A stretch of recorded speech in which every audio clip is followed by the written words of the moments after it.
దేశం మారినా టేస్ట్ మారకూడదు కదా.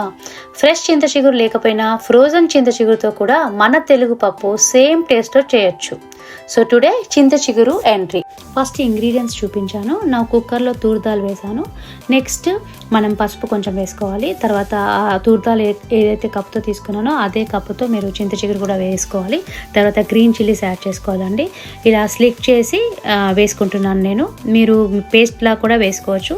స్పైస్ లెవెల్స్ తగ్గట్టుగా గ్రీన్ చిల్లీస్ యాడ్ చేయండి. నేను ఒక 10 యాడ్ చేస్తున్నాను ఈ మెజర్మెంట్కి. సో కుక్కర్లో ఇవన్నీ వేసి మీరు 3 విజిల్స్ వచ్చేంత వరకు కుక్కర్ పెట్టండి. సో తర్వాత స్టీమ్ అంతా పోయాక ఓపెన్ చేయండి. దాన్ని గరిటతో స్మాష్ చేయండి. పప్పుకు తీసేయాల్సిన అవసరం లేదు, ఎందుకంటే పేస్ట్ లాగా స్మాష్ అవ్వకూడదు.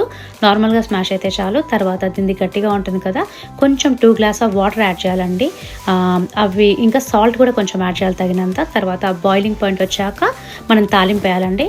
తాలింపులో మీకు తెలుసు కదండి, ఆవాలు, జీలకర్ర, మినపప్పు, కరివేపాకు, ఎండుమిరపకాయలు, గార్లిక్ అండి. సో ఈ తాలింపు వేసాక మన చింత చిగురు పప్పు ఫైనల్గా రెడీ అయిపోయినట్టేనండి. సో మన తెలుగు స్టైల్ చింత చిగురు, దట్స్ ఇట్. మన తెలుగు స్టైల్ చింత చిగురు పప్పు రెడీ. కెనడాలో ఉన్నా కూడా మన ట్రెడిషనల్ ఫుడ్ ఎంజాయ్ చేయడం అంటే ఇంకా స్పెషల్ కదండి. సో మీకు నచ్చినట్టయితే లైక్ చేయండి, సబ్స్క్రైబ్ చేయండి, షేర్ చేయండి. Thank you.